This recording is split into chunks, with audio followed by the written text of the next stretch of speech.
Welcome to the Jarvis Sam Show. This is a bonus episode here. Yet again, I just had some thoughts on some current happenings in my state of Texas. So a couple weeks ago, I shared with you my thoughts on Ted Cruz and how he decided that it was a good idea in the middle of the biggest winter storm that the state he presides as the senator in. And he decides that it's a good idea to take a vacation with his family in the midst of all this, while millions of people are without power and water, and people are dying inside their homes. So that happened. So yesterday, Greg Abbott, the governor of Texas, is lifting the statewide mask mandate, as well as allowing businesses to operate at 100% capacity. Now, as a person that loves to go out to eat and movies and concerts and everything, absolutely, I'm totally ready for us to be able to move past the pandemic. But the reality is, it's still here. It's still alive. It's still well. And when we look at the numbers, and right now, masks are mandatory, and the numbers still continue to rise. Now, the vaccine is out, but it's not available to everybody. You got millions of people on waiting lists to get this vaccination and never know when they're going to be able to get it. But the reality is, this is something that's unprecedented. I remember when it started a year ago, when it arrived here to the U.S. We're nearing the 1-year anniversary. And I just remember thinking, this is unprecedented. This is something that, we have never had to truly deal with. There have been diseases that pop up, and, the swine flu and SARS, or it was a swine flu, and there was another one. I can't remember the name of it off the top of my head. But those were, a small scare. It was H1N1. H1N1 is the one I was thinking about. But anywho, we were able to move past those really quickly. And this one has obviously we've done a lot of things as a country that were not right. So back in, I believe it was April or May, we went pretty much locked down into quarantine, and you weren't supposed to go anywhere unless it was essential and whatnot. And, there was just so much that we weren't able to do and couldn't enjoy life and whatnot. And then they lifted that, which I felt was too soon. It's like we don't even let the numbers dip. We don't let anything dip. It's just like, as soon as there's just a small inch of hope, they take a mile. You give them an inch, like they take a mile. But yes, Greg Abbott is allowing, is effective March the 10th, just a few days away. And what is he expecting that's going to happen? Does he expect that this is going to be how does he think this is possibly the best move, right? Now, again, I have been pretty vocal about my distrust for government officials and the political process, right? And in the Ted Cruz episode, I said we as human beings that lead our families, we cannot allow the way we lead our families through the a public official's a political politician's hands. Like, we can't have our fate in a politician's hand. That was the phrase I was looking for. We can't have our fate in their hands, because at the end of the day, they're not gonna be here to save you and your family. They don't care if your family member passes away. They don't care if you're without lights and what, like, it doesn't matter to them. All they care about is the money. And that is something that has been, just heavy on my mind for many years, but just in recent years, I feel like it's meant so much more. And it's very disheartening, to know that, you elect people that are supposed to do the right thing for the people, and they always just do it for the money. Now, I'm not going to sit here and act like people haven't, been resistant to the whole mask thing anyway, right? People hate wearing masks, and it doesn't matter what race or anything. Like, all there's groups in every single race that totally hate the masks and whatever. And I mean, truth be told, like, it was something that was very uncomfortable for me at first. But it was necessary. Like, I felt it was necessary from, the minute that I was able to find a mask and buy a mask, and like, I felt it was necessary, because I don't want to get sick, and I don't want to get infected and get somebody else sick. Like, and I felt like there were so many conflicting statements about COVID, and, how it might manifest and whatnot, and how, it can, and will it kill you? Will it not? And, and so many people, it's a 99 point such and such percent, that you won't pass away if you get it. And I still, like, it doesn't matter what the survival rate is. The fact of the matter is, hundreds of thousands of people have passed away from this that would not have passed away had this thing been under control. And but back to the point about, protecting your family, like, no matter what's going on, because the first thought I had was, that means now I'm going to have to do curb pickup more than ever, because at least there were limits on the capacity at places you went to, and the tables were nice and socially distant. And I believe that I do believe that many establishments are going to keep the social distancing in place, and even keep masks mandatory in their establishments. But I believe that at the same time, as a business, you are wanting to maximize the money you can make. And, I think slowly but surely you're going to see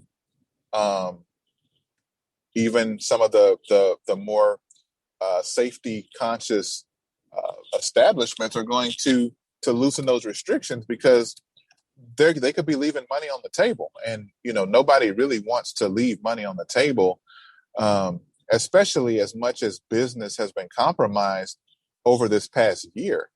A lot of businesses folded. A lot of businesses just couldn't survive this, and so I think it's going to be interesting. Like I said, I do believe that there are going to be many establishments that are going to continue to do the right thing. But despite what any establishment decides to do, despite whatever the government has to do, like, you have to protect yourself and your family. You're the only one that can do that. And if you walk into an establishment and people aren't wearing masks and people are the tables are full and all that, maybe that's not the establishment you should go to. You can easily make the decision to walk back out. You can utilize one of their I'm sure at this point you really can't survive without having curb pickup. So they probably got curb pickup. You can probably do Uber Eats. You can probably do DoorDash. Um, you can probably get your groceries delivered. So like there are other ways to skin a cat, but you have to at all costs, you have to do what's best for you and your family. You are in charge of your family's well-being, and you have to make the right decision. Because as we've seen over, the past several years, and specifically here in Texas, the past, month or so have been really rough for us. We've learned that we cannot allow the government to dictate how we move. And it sucks. It really sucks because we elect these people for a reason. I didn't vote for no Abbott. But it doesn't matter. As a state, like these are the decisions that were made, and he is in charge. The other piece of that is I've seen plenty of folks out and about doing all kind of stuff on social media without masks on, and you see how people. So to see the outrage is somewhat funny, because I've seen like that. You just see so much of people not doing some of the right things, and not being socially distant and whatnot. And I don't believe I live in fear or anything like that, but I do believe in exercising caution, and I would rather. I heard when Hurricane Harvey happened here in Houston, Joel Osteen got a lot of flack for not opening the building right away, and he expressed that it wasn't safe for the building to be open and whatnot. And the phrase he used was he'd rather be criticized for being cautious than for being foolish. So I'm gonna take that line from him. I want to give him credit for that. But that's kind of how I feel. I would rather err on the side of being cautious than to be foolish, right? Um, because I don't just have my own safety and my own well-being to worry about. I have a family that needs me to be safe and to help protect them as well. And at the end of the day, like, my family needs me to be healthy, right? Like, what good am I, if I'm, and again, it's so many conflicting uh, stories you get. And I really don't feel that anyone really knows 100% because, you know, though, the survival rate is pretty high, especially among younger, healthier people. I've also heard of very young and healthy people passing away because of it. So that there's, I, I, I don't care. I don't want it. I don't want to find out how my body would respond to it. So like I've been super cautious and I wear my mask around, family and friends that don't, live, in my home and whatnot. Um, just because like, here's one of the things I think that people take precaution around strangers. I think people are, as a whole, are pretty good about being safe around strangers. Not everybody, but I believe overall people are right now a little more cautious just around strangers and people they're not that well acquainted with, right? But those people we care about, those people we love, we've always hung out and had a good time. I think people let their guard down and they're without a mask on, and the reality is, just because it's your friend, just because it's your family, you don't know how they live outside of being in your presence, right? If, and all it takes is for them to be exposed somewhere, and then they're asymptomatic, but they're carrying it, and now they've just passed it to you, and it's just that simple, and that's the level of caution I've been practicing. So for me to, so for somebody like me who I feel has been, doing everything I can to be safe, I get my groceries delivered to my house. I wipe them down with Clorox wipes or wet ones or something to kind of get whatever could possibly be on them. I typically do curbside pickup for anytime, I decide to eat out or what have you. And, to know that all that is pretty much out the window now, because, hey, we're back to operating like we normally do. But I tell you what, I'm going to continue to operate the same way. I'm going to, continue to wear a mask.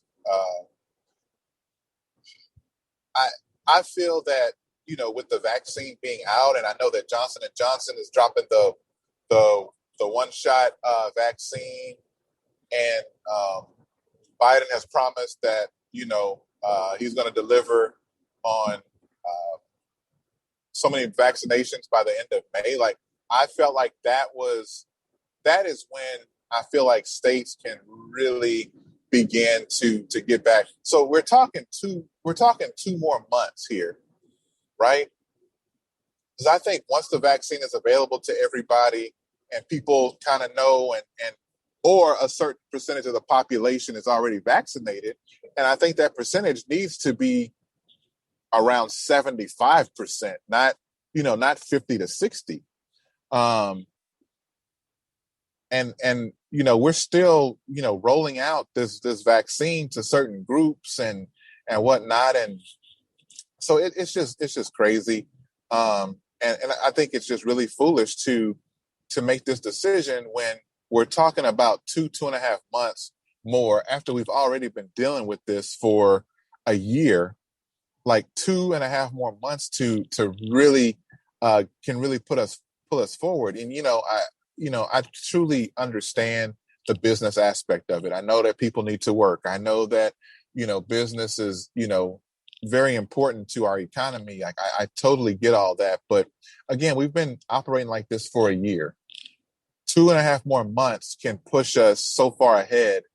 And then we don't have to worry about possibly, going back to mask and possibly going back to half capacity and stuff. Like, we'll never have to revisit that if we do it the right way. I don't know what the apprehension is with just doing things the right way. Another thing that I've been seeing that, and I thought I've been kind of going back and forth on is Governor Abbott trying to divert the attention from how they handled the winter storm here, and push that attention onto this. I'll tell you what, that is not really a way to channel energy, right? Now, I think the people that the audience that follows Abbott and Ted Cruz and all of them, like, I think they can do no wrong in their eyes, and I think to them it's a great PR move, and it'll definitely be a welcome move for them. So it is what it is. I think it's too soon. I think we always do stuff just a little too premature. And I think, I think on all things like that have dealt with this virus, has just been a couple months too soon, just a little bit too soon. And, with just really having the vaccine, right around the corner, like, come on, like, Let's just wait it out. Now, with Texas being one of the states that's lifting it, I also heard that Mississippi is doing it as well. A lot of states are going to follow suit. Texas is the second largest state in the country. And, I really feel that, some other states are going to get on board. And I think March is going to be a setback for what May could have really been the solution. So it is what it is. I just, I want to commit to continue to do what I do and continue keeping my family safe and continue doing what I do. I'm not waiting on Abbott and Sylvester Turner and Ted Cruz and any other politician, any other person that, has to do what they have to do that they feel is the best interest for their audience and for whatever money they can get from making the decisions that they make. We can't live like that. So again, the biggest takeaway from this is the same as I said on the Ted Cruz, like we're responsible for us and ours, right? So let's be responsible. We have to, at all things, use our best judgment, right? Get the vaccine if it makes sense to you. Continue wearing a mask. Make decisions when you go to a place. Scope the place out. Okay, does it look like it's safe in here? If not, you and your family need to leave. And there's millions of establishments out here that'll be eager to serve you. So there's no reason to not do the right thing for your family. So with having said that, thanks for taking the time to listen. This was another one of those rants I had. The stuff just kind of hits my spirit, and I want to, get it off my chest. I have a couple of good podcasts that are out right now, as well as I got one coming this weekend. I interviewed a young lady by the name of Kendra Hall to kick off Women's History Month. She told her story, and she has a really unique story that she kind of, turned. She turned a really difficult situation, and now she's using it to inspire and motivate women and young ladies, and I think that what she's doing is really powerful. So check out the Kendra Hall episode this weekend. Then last week I dropped an episode with Jay Jones of the Black Entrepreneur Blueprint, where we really discussed just his entrepreneurial journey. He gave a lot of nuggets for aspiring business owners or future business owners or current business owners, and very great conversation. Had a lot of fun visiting with Jay Jones. Check that one out. Check out the Ted Cruz rant. I went off on Ted Cruz a little bit, but yeah, check them out. Like I said, this was just this was a freestyle. This was just me spitting off the top of the head. How I've interpreted this whole situation with Greg Abbott, and just wanted to share that. But anyway, visit my website, www.jarvissam.com. I have all of my podcasts housed there. You could be listening right now on Apple or Spotify or wherever else you listen to podcasts. Thank you for listening. Thank you for just rocking with me. Check me out on Instagram. You can follow me at the Jarvis Sam Show on Instagram. You can also follow me at Jarvis Sam _. And anywhere else, man. I'm on LinkedIn. I'm on all that stuff. So just look out for me. I'm on Clubhouse, Facebook, LinkedIn, you name it. I'm there. Twitter. Just look me up. But it was great sharing this with you guys, and I will catch y'all next time.